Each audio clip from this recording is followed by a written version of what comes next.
Welcome to the Thrift Store Kitchen Review, where I test all the weird junk from the thrift store so you don't have to. Do you love hard-boiled eggs, but that whole process of cooking it that involves a stove and hot water just isn't complicated enough for you? Have you ever said, I'd love some hard-boiled eggs, but I need a separate electrical device that has to be assembled, consists of a bunch of small plastic parts, and comes with a celebrity endorsement on top of it? Well, I've got news for you, because today on the Thrift Store Kitchen Review, we are reviewing the Shaq Egg Maker, which I acquired at Park Avenue Thrift Store in Woodstock, Georgia for a grand total of $4.59 plus tax. As you can see, the original owner got it quite cheap because it was clearanced at Walmart for only $8. We must be looking at a real winner here. Now let's unbox the Shaq Egg Maker. I love this logo, by the way.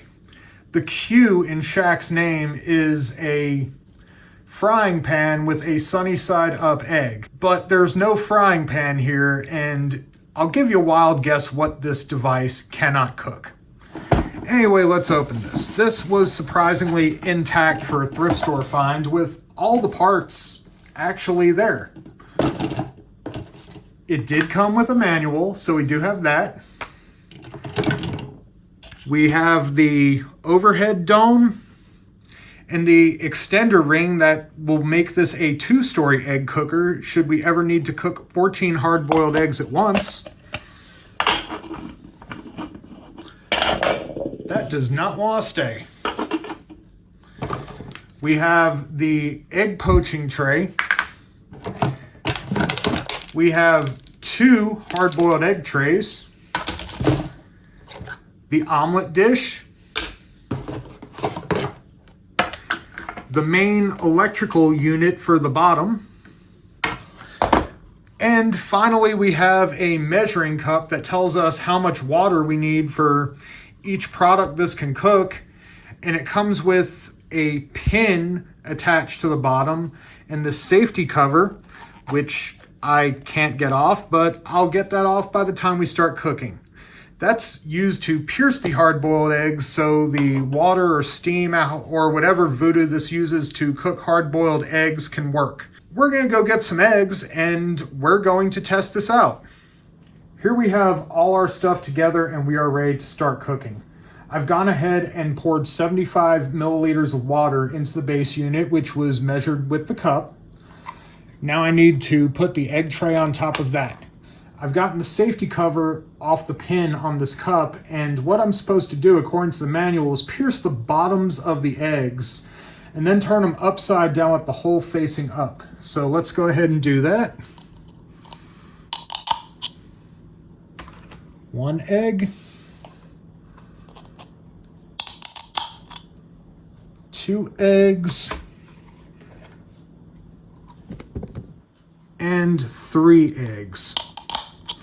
I'm only making 3. I am not using the full 14 egg capacity because I don't think I've eaten 14 hard-boiled eggs throughout my entire life.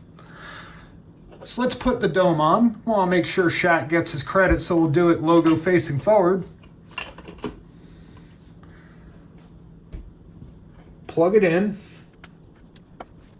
And it is on. The manual says we're supposed to let it cook for 18 to 23 minutes, which ironically is about double the time of what it takes to cook this the much easier way in a pot. So we're going to let it cook and we'll be back to check.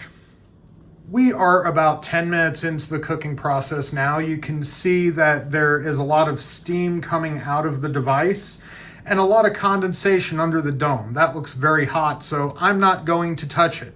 About 10 minutes left, and then we're going to chill our eggs for a few minutes and see how they came out. It's now time to take out our eggs. Now, the on light on this machine just seems to randomly turn on and off. I didn't really find any indication from the manual as to what that means. It just said that I'm supposed to take the eggs out at about this time. these are probably very hot.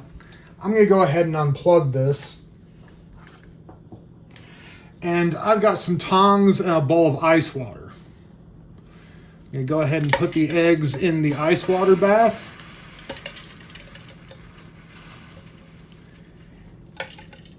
Said to let them chill for 15 minutes, so I'm gonna leave them here for 15 minutes and I'm gonna go chill myself.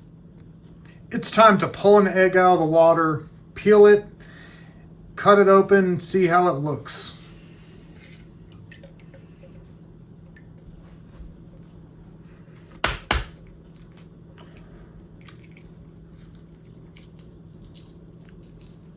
It's being stubborn. But, I mean, it looks like it did the job. Definitely smells done. Get some of this shell off. And the yolk came right out. But that's what it looks like.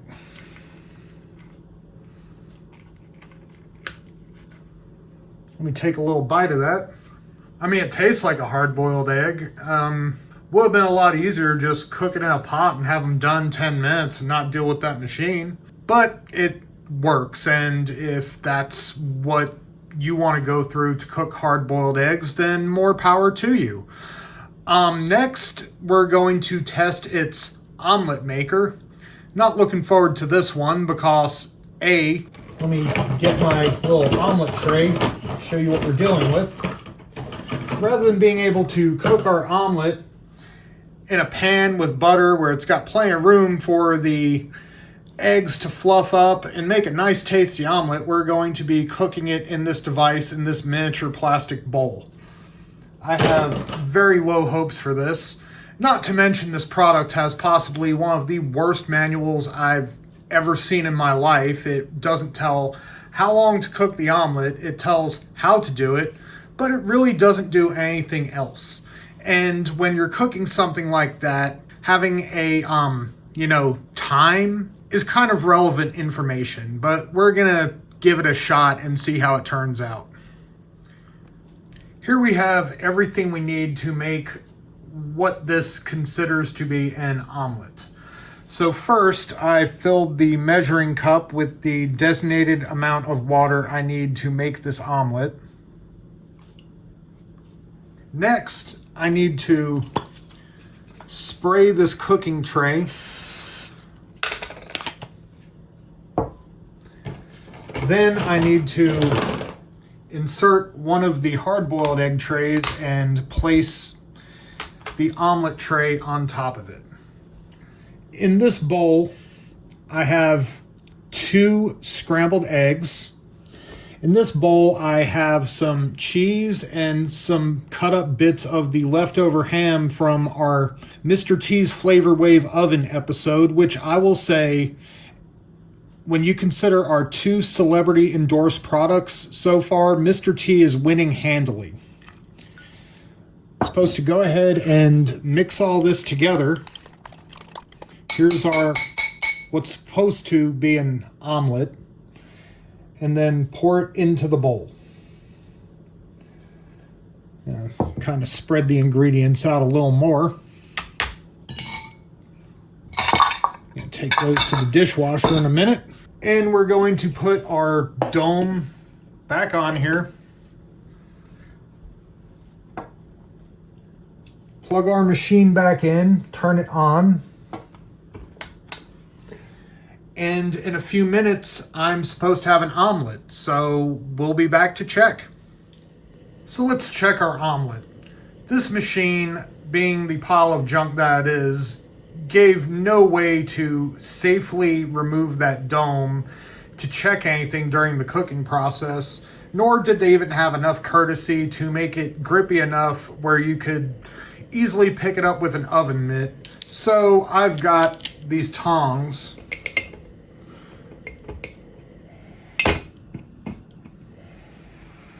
I mean, it's cooking into something, I'll give it that much.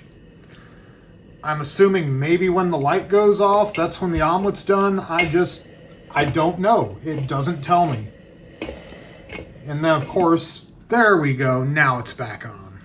We'll be back. Well, the light just turned off, so I'm going to take that the omelet's done. As I said, the manual to this machine gives really very little information about that. I'm going to go ahead and unplug it. I'm going to use the tongs again to remove this dome. And I'm going to take the omelet bowl out. And that clearly doesn't look done. Go figure. All right, so we're not going to eat this debacle yet. Let's put the dome lid back on. All right, that's cool enough to kind of touch. Plug it back in and let it sit for a few more minutes. So I've decided to give up on any hope of having an omelet. I have no clue how, when, or why this light turns on and off, which obviously means the unit is either on or off. I press the button, it does nothing. Neither of these settings on the button. Oh, there it goes. Now the light's back on. Okay, so we're going to give it a few more minutes to have this omelet. I'm canceling the cancellation of this test. I'm going to give it a couple more minutes, and then we're going to hopefully try an omelet. If it doesn't work, I'm done. If it does, I'll choke down a bite and probably throw it out. All right, so seconds after the machine turned on, it turned back off again. That button on most machines, when it has a power button, there's two different depths to the button, so you know which one is supposed to be on and which one is supposed to be off. This piece of junk doesn't even feature that much to it. That's how unintuitive this piece of garbage is. So I'm just gonna unplug it. We're gonna take the lid off, and hopefully at least part of this omelet, and it's still jiggly and not even done, I might be able to get a bite out of. So I put it on the plate, dump this out. Yeah, that's nowhere near done. Would have been nice if they gave me a timer or something like that. I'm not even gonna try to eat any of that vomit that's on my plate. Looks like some of this outer edge is quote unquote done. At least these eggs are well in date, so it has that going. Yeah, absolutely horrible. Absolutely horrible. So this machine isn't good at anything that it's supposed to do. Hard-boiled eggs is just overcomplicating something that should be simple. Omelets, what a piece of junk. It can't even give you a correct and accurate time. Not that was going to be good cooking an omelet in a plastic bowl under a steam dome regardless. But, you know, what can you do? I'd like to find one thing this is good at. This thing may be even worse than the hot dog toaster. The hot dog toaster was at least simple to use. Speaking of that, before I consign the Shaq Egg Maker back to the depths of thrift store purgatory, we have one more test. We've put some more water in it. We've washed out our omelet dish. Now it's time to find out, will it glizz? So I have our hot dog, gonna bend it and fit it in the dish. We're gonna put the dome on top. Gonna plug it back in. And let's see, maybe there's one thing this, whatever this is, can do right. The machine is still on. That's good because we don't know when it's going to turn off. Let's lift this dome and check our hot dog.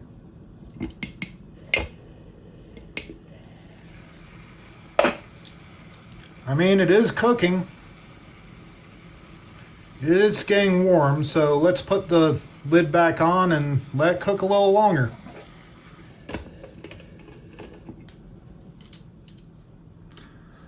Well, the lights turned back off, so I'm just going to assume the hot dog is done. I'm going to unplug the machine. Then I'm going to remove the dome. One really annoying issue that you have to deal with when working with this machine is this condensation. Once you take the dome off, the water just goes everywhere. And those holes, even if you put upside down, some's going to get out, so you're constantly going to be wiping up after it. The hot dog looks like any steamed or boiled hot dog, so it might not be that bad. The outside feels warm. And when I break it open, it actually is cooked on the inside. Believe it or not, even though this thing can't really cook eggs right, it still manages to cook a better hot dog than the hot dog toaster. This has been today's edition of the Thrift Store Kitchen Review. Be sure to like, subscribe, and hit the bell for notifications about our future content. And be sure to get out there and support your local thrift store.